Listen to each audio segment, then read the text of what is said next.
کریم آقا صلی اللہ علیہ وسلم کے غلام ہیں.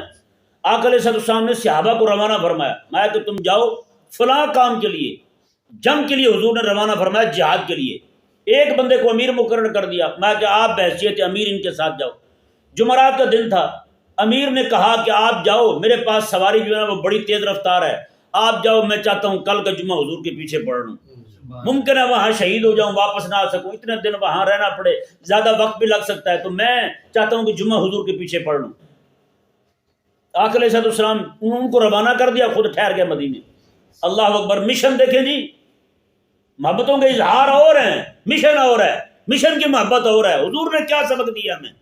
کریم آقا علیہ السلام ممبر پہ تشریف فرما ہوئے خطبہ دینے کے لیے، نگاہ پڑی حضور کی انہیں پر. میں نے تو تمہیں روانہ کیا تھا وہاں کل جہاد کے لیے، تم گئے نہیں. کہنے لگے یا رسول اللہ صلی اللہ علیہ وسلم، میں نے سوچا ایک جمعہ آپ کے پیچھے پڑھ لوں.